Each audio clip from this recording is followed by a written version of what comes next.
بسم اللہ الرحمن الرحیم۔ السلام علیکم۔ ایک مورخ ابن الاطہر کے مطابق نظام الملک منافق حسن بن صباح کے فدائیوں کا پہلا شکار ہوئے تھے، کیونکہ وہ رومیوں کی توسیع پسندی کی راہ میں چٹان بنے ہوئے تھے۔ رومیوں نے انہیں فدائیوں کے ہاتھوں قتل کر دیا، ان کا مدرسہ قائم رہا اور سلطان صلاح الدین ایوبی نے وہیں سے تعلیم حاصل کی۔ اسی عمر میں سپاہگیری کی تربیت اپنے خاندان کے بڑوں سے لی۔ نور الدین زنگی نے ان کو جنگی چالیں سکھائیں، ملک کے انتظامات کے سبق سکھائے اور ڈپلومیسی میں مہارت دی۔ اس تعلیم و تربیت نے اس کے اندر وہ جذبہ پیدا کیا جس نے آگے چل کر صلیبیوں کے لیے سلطان کو قہر برپا کرنے والی بجلی بنا دیا۔ جوانی میں ہی سلطان نے وہ مہارت، ذہانت اور اہلیت حاصل کی تھی جو ایک سالار عظیم کے لیے اہم ہوتے ہیں۔ سلطان صلاح الدین نے فن حرب و ضرب میں جاسوس، گوریلا اور کمانڈو آپریشنز کو خصوصی اہمیت دی۔ اس نے دیکھ لیا تھا کہ صلیبی جاسوسی کے میدان میں آگے نکل گئے تھے اور وہ مسلمانوں کے نظریات پر نہایت کارگر حملے کر رہے تھے۔ سلطان صلاح الدین نظریات کے محاذ پر لڑنا چاہتا تھا جس میں تلوار استعمال نہیں ہوتی تھی۔ ان واقعات میں آگے چل کر آپ دیکھیں گے کہ سلطان صلاح الدین کی تلوار کا وار تو گہرا ہوتا ہی تھا، لیکن محبت کا وار تلوار سے بھی زیادہ مارتا تھا۔ اس کے لیے تحمل اور بردباری کی ضرورت ہوتی تھی جو سلطان صلاح الدین نے جوانی میں ہی خود کے اندر پیدا کر دی تھی۔ سلطان صلاح الدین کو جب مصر کا وائسرائے بنا کر بھیجا گیا تو وہاں پر سینئر عہدیداروں نے آسمان سر پر اٹھا لیا، کیونکہ وہ سب اس عہدے کی آس لگائے بیٹھے تھے۔ ان کی نظر میں سلطان صلاح الدین طفل مکتب تھا،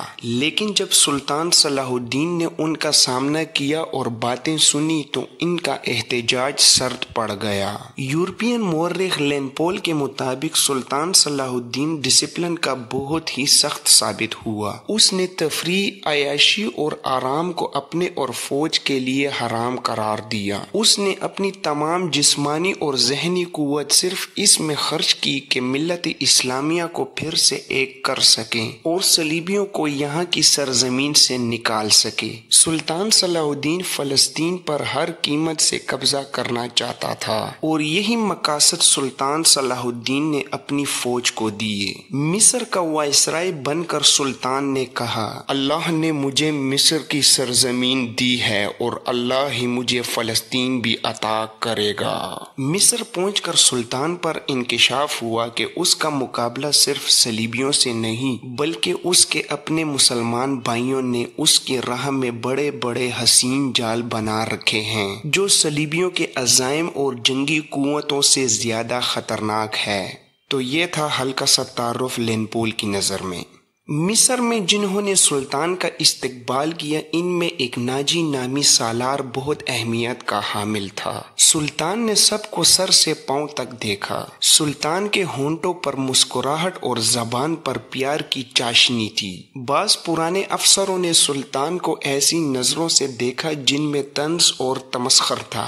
وہ صرف سلطان صلاح الدین ایوبی کے نام سے واقف تھے یا یہ کہ یہ ایک شاہی خاندان کا فرد ہے اور اپنے چچا کا جانشین ہے۔ وہ یہ بھی جانتے تھے کہ نور الدین زنگی کے ساتھ سلطان صلاح الدین ایوبی کا کیا رشتہ ہے۔ ان سب کی نگاہوں میں سلطان صلاح الدین ایوبی کی اہمیت بس اس کے خاندان کے بیک گراؤنڈ کی وجہ سے تھی یا صرف یہ کہ وہ مصر کا وائسرائے بن کر آیا تھا۔ اس کے سوا انہوں نے سلطان صلاح الدین ایوبی کو کوئی وقت نہ دی۔ ایک بوڑھے افسر نے اپنے ساتھ کھڑے افسر کے کان میں کہا، بچہ ہے، اسے ہم پال لیں گے۔ اس وقت کے مورخ یہ نہیں لکھ پائے کہ آیا سلطان صلاح الدین ایوبی نے ان کی نظریں بانپ لی تھیں یا نہیں۔ وہ استقبال کرنے والے اس ہجوم میں بچہ لگ رہا تھا۔ البتہ جب وہ ناجی کے سامنے ہاتھ ملانے کے لیے رکا تو اس کے چہرے پر تبدیلی آ گئی۔ وہ ناجی سے ہاتھ ملانا چاہتا تھا لیکن ناجی جو اس کے باپ کی عمر کا تھا سب سے پہلے درباری خوش آمدیوں کی طرح جھکا، پھر ایوبی سے بغلگیر ہو گیا۔ اس نے ایوبی کی پیشانی کو چوم کر کہا، میرے خون کا آخری قطرہ بھی آپ کی حفاظت کے لیے ہوگا، تم میرے پاس زنگی اور شردھا کی امانت ہو۔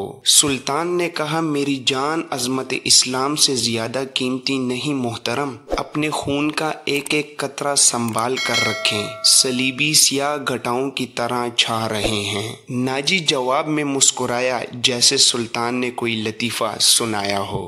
سلطان صلاح الدین اس تجربہ کار سالار کی مسکراہٹ کو غالباً نہیں سمجھ سکا۔ ناجی فاطمی خلافت کا پروردہ سالار تھا، وہ مصر میں باڈی گارڈز کا کمانڈر ان چیف تھا، جس کی نفری 50,000 تھی اور ساری کی ساری نفری سوڈانی تھی۔ یہ فوج اس وقت کے جدید ہتھیاروں سے لیس تھی اور یہی فوج ناجی کا ہتھیار بن گئی تھی، جس کے زور پر ناجی بے تاج بادشاہ بن گیا تھا۔ سازشوں اور مفاد پرستوں کا دور تھا، اسلامی دنیا کی مرکزیت ختم ہو گئی تھی، صلیبیوں کی بھی نہایت دلکش تخریب کاریاں شروع رہیں، زر سرپرستی اور تعیش کا دورہ تھا۔ جس کے پاس ذرا سی بھی طاقت تھی وہ اس کو دولت اور اقتدار کے لیے استعمال کرتا۔ سوڈانی باڈی گارڈ فوج کا کمانڈر ناجی مصر میں حکمرانوں اور دیگر سربراہوں کے لیے دہشت بنا ہوا تھا۔ اللہ نے اس کو سازش ساز دماغ دیا تھا۔ ناجی کو اس دور کا بادشاہ ساز کہا جاتا تھا، بنانے اور بگاڑنے میں خصوصی مہارت رکھتا تھا۔ اس نے سلطان صلاح الدین کو دیکھا تو اس کے چہرے پر ایسی مسکراہٹ آئی جیسے ایک کمزور اور حفیظ بھیڑ کو دیکھ کر ایک بھیڑیے کے دانت نکل آتے ہیں۔ سلطان صلاح الدین اسے سمجھ نہ سکا۔ سلطان صلاح الدین کے لیے سب سے زیادہ اہم آدمی ناجی ہی تھا، کیونکہ وہ 50,000 باڈی گارڈز کا کمانڈر رہا اور سلطان صلاح الدین کو فوج کی بہت اشد ضرورت تھی۔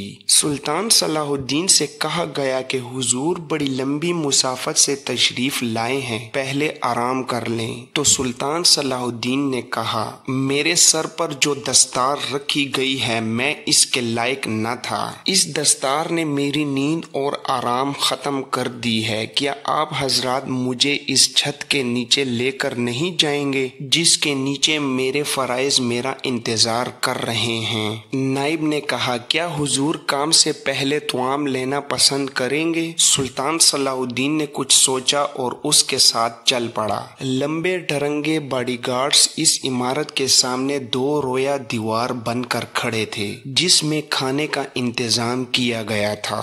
سلطان صلاح الدین نے فوجیوں کے قد بت اور ہتھیار دیکھے تو اس کے چہرے پر رونق آ گئی، لیکن دروازے میں قدم رکھتے ہی یہ رونق ختم ہو گئی۔ وہاں 4 نوجوان لڑکیاں جن کے جسموں پر زہد شکن لچک اور شانوں پر بکھرے ہوئے ریشمی بالوں میں قدرت کا حسن سمویا ہوا تھا، ہاتھوں میں پھولوں کی پتیوں سے بھری ہوئی ٹوکریاں لیے کھڑی تھی۔ انہوں نے سلطان صلاح الدین کے قدموں میں پتیاں پھینکنا شروع کی اور اس کے ساتھ دف کی تال پر طاوس درباب اور شہنائیوں کا محصور کن نغمہ ابھرا۔